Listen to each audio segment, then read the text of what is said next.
Salut, c'est Néo. Dans cette vidéo, je vais vous expliquer comment commencer une chaîne de Typebeat depuis zéro en 2025. J'ai déjà des chaînes de Typebeat, mais j'ai décidé d'en créer une nouvelle et j'ai aussi décidé de créer un autre nom de beatmaker parce que je vais faire un autre délire, donc j'ai pas envie de mélanger. Les Typebeats sur YouTube, ça peut marcher pendant un an et après ça marche plus. Ça peut marcher pendant 3 mois et après ça marche plus.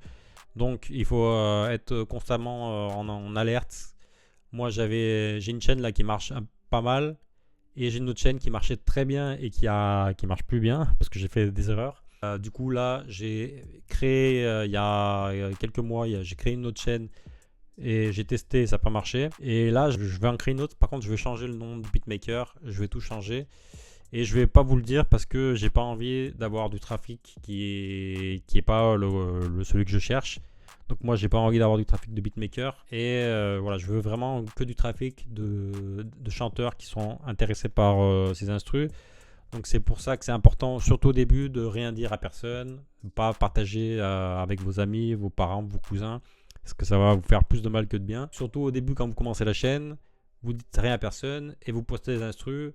Moi là je me suis donné une deadline de 1 mois, donc je vais poster 30 instrus, une par jour pendant 1 mois et je vais bien voir si ça marche ou pas. J'ai vu ça sur une chaîne américaine ou anglaise, un mec qui expliquait, il avait fait une automatisation sur Make et moi du coup j'ai recréé un truc un peu pareil et voilà, vous le lancez et ça vous sort des chaînes qui ont fait les instrus les plus virales. Ouais, donc ça commence ici. Donc vous voyez, ça c'est la vidéo la plus virale des 7 derniers jours. C'est un peu la même chose que vous avez dans YouTube Studio, sauf que dans YouTube Studio, dans les tendances, ça vous montre par rapport à votre audience. Alors que là c'est plus général. Voilà. Donc ça c'est une chaîne, par contre c'est une chaîne qui a beaucoup d'abonnés. Mais voilà, il a fait 180 000 vues en 5 jours, tu vois, ça c'est un truc qui m'intéresse pas mal. Mais bon, moi c'est pas mon... Enfin, ça pourrait être mon style, mais surtout il a beaucoup d'abonnés, donc ça m'intéresse pas. Voilà, moi j'ai utilisé ça pour m'inspirer un peu. J'ai regardé un peu ce qui est tendance. Alors, je vais vous donner un exemple. J'avais une instru sur une chaîne, elle avait fait pas beaucoup de vues, et je l'ai reposté sur une autre chaîne, et j'ai changé le titre, j'ai changé le type de typebeat que c'était, mais c'était la même instru, et elle a fait plus de 200 000 vues. Donc c'est important quand même c'est important quand même de voir ce que les gens cherchent. Par exemple, vous faites du typebeat, vous postez une instru, vous mettez typebeat Booba, sauf que les gens cherchent plus typebeat Booba, maintenant ils cherchent typebeat SDM par exemple. Je donne un exemple, mais c'est pour le même type d'instru. Il faut que vous changiez votre titre, il faut adapter à ce que les gens cherchent. Ou alors vous faites comme cette chaîne, Trap Typebeat, tu vois, il n'y a pas de nom d'artiste. Mais ça c'est plus dur, c'est quand même plus dur si vous avez une petite chaîne. Là j'ai trouvé un exemple, il y a une chaîne toute petite là, qui a même pas 2000 abonnés, et il a réussi à faire une vidéo. C'est du trap aussi. Pareil, c'est Trap Typebeat. Et il a réussi à faire 26 000 vues en 6 jours, c'est vraiment bien. Et j'ai regardé, voilà, c'est moins de 200 000 auditeurs sur Spotify. Ça, tu vois, parce que cette instru, ça pourrait être une instru pour d'autres artistes. Si tu arrives à sortir dans les recherches, bah, ça va t'aider à faire des vues et à vendre des instrus. J'ai un peu étudié ça, j'ai un peu regardé. Bon, ça c'était juste pour étudier un peu, pour m'inspirer, pour voir ce que les gens recherchaient. Et après, donc j'ai trouvé une niche. Je vais pas le dire, mais j'ai trouvé une niche. Surtout que c'est une niche, c'est pas pour la France. J'ai trouvé une niche j'aimais bien le style et j'aimais bien, enfin ça colle avec ce que je fais. C'est facile à faire aussi. Voilà. Vu que je vais faire une prod par jour, c'est bien si c'est facile à faire pour moi. Je me suis dit ok, je vais faire cette niche. Je vais tester pendant 1 mois. Je vais créer une instru par jour et je vais les poster. Voilà, après ce que j'ai fait, c'est que j'ai cherché un nom de beatmaker parce que j'ai pas envie de mélanger. Donc j'ai créé un nom de beatmaker qui colle avec le délire. Et après j'ai créé un logo et j'ai créé un tag. Donc pour le logo, j'ai utilisé ChatGTP. Et ChatGTP, vous pouvez, par exemple, là je vais prendre un exemple. C'est pas ce que j'ai fait, mais par exemple, je vais dire fais-moi un logo pour Insta de beatmaker qui s'appelle Esco Beats des instrus Hop. Ouais, un truc sérieux et on va regarder. Oui, fais-moi l'image. J'aime pas trop, mais voilà. Après, vous pouvez lui dire change noir et blanc. Bâtard, il a rien compris quoi. Plus urbain, il m'a fait la même chose. C'est abruti. C'est pourri, mais c'est bien fait. Et après, j'ai fait le tag. Pour le tag, il y a ce site là, il est gratuitement. Vous pouvez vous mettez une voix ou alors vous avez des voix. Voilà, vous pouvez choisir des voix. Et là, par exemple, j'ai mis la voix de Pablo Escobar. Voilà, j'ai dit este beat está bien cabrón, ça veut dire ce beat il est trop bien quoi en gros. Sinon, vous pouvez voilà Escobar Beats. Merde. Voilà, en français. Tu peux voilà. Vous pouvez prendre n'importe quoi, des extraits de trucs qui vous font marrer. Mais voilà, juste avec un text-to-speech là, vous avez Uberduck ou Folkloner là. Déjà, vous arrivez à avoir une personne qui parle. Sinon, vous pouvez l'enregistrer avec le téléphone. Et voilà. Vous rajoutez un peu de reverb. Vous mettez un reverse, un truc comme ça devant, au début ou à la fin. Il vaut mieux faire un truc que vous aimez bien parce qu'après, l'idée, c'est de ne pas le changer. Et voilà, donc j'avais créé mon nom. J'avais créé le logo. J'ai créé après un Insta. J'ai créé une chaîne YouTube. Au début, je vais pas créer de chaîne BeatStars parce que j'ai pas envie de. Si je vois que ça marche, bah je créerai une chaîne de BeatStars ou Airbeat. BeatStars depuis peu a commencé à facturer la TVA, donc ça fait que les instrus, elles sont pour les clients, elles sont 20% plus chères si c'est des clients en France par exemple. Donc ça fait un peu chier. Du coup, il y a Airbeat comme option là que j'ai en tête. Ou 110 et Airbeat, ce qui est bien c'est que je crois que ça coûte 100 € ou 100$ par an. Dans la description de YouTube, je vais mettre un email et mon Insta et je vais dire si vous voulez une licence, contactez-moi et voilà, je ferai au début je le ferai manuellement. Voilà, parce que imaginons que ça marche pas, je pourrais créer une autre chaîne après et j'aurais pas à recréer un BeatStars.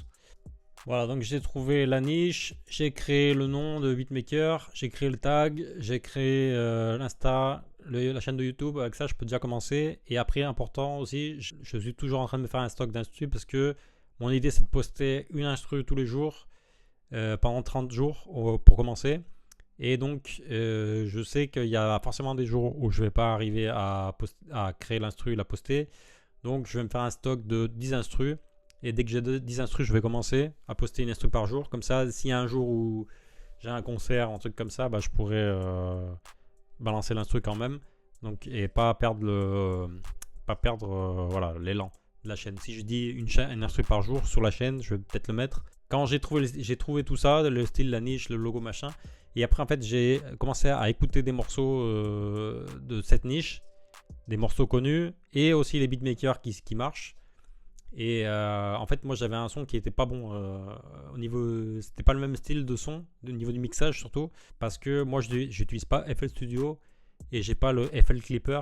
Et là, c'est un style qui a le 808 qui tape bien. Et en fait, moi j'arrivais pas à faire le même truc parce que j'avais pas envie de poster des type beats qui ressemblent pas à ce que utilisent les artistes qui sont connus. Et donc voilà, je me suis cassé la tête pendant plusieurs jours. J'ai regardé plein de tutos sur YouTube en français, en espagnol, en anglais sur cette merde de clipper de FL Studio qui est pas sur Ableton. Et du coup, j'ai trouvé après, j'ai réussi à avoir un autre setup qui marche plus ou moins sur Ableton. Et voilà, au final, je suis content du son que j'ai trouvé.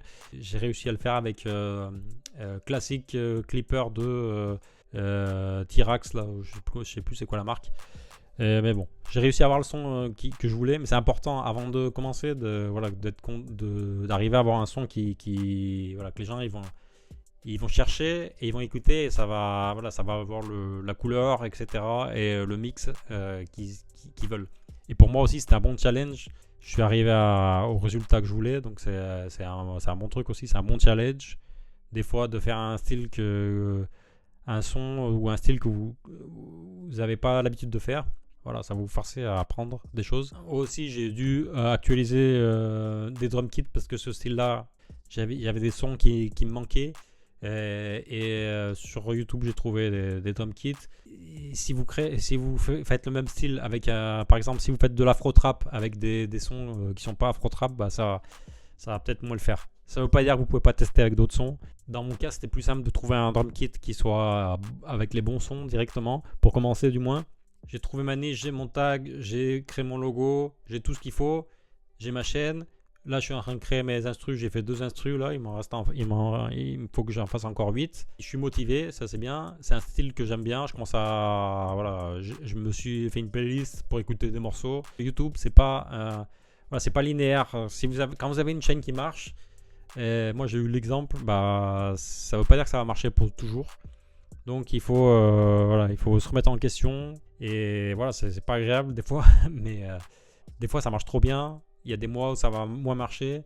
Après, ça va remarcher. C'est très alternatif. Mais c'est quelque chose qui est bien. Ça vous maintient éveillé, ça vous maintient en alerte. Et en fait, c'est quand vous êtes dans la merde que vous allez être le plus créatif et vous allez trouver des solutions. Si vous créez une nouvelle chaîne, il faut le partager avec personne. Il faut dire à personne que vous avez créé cette chaîne. Vous créez la chaîne, vous postez pendant un mois.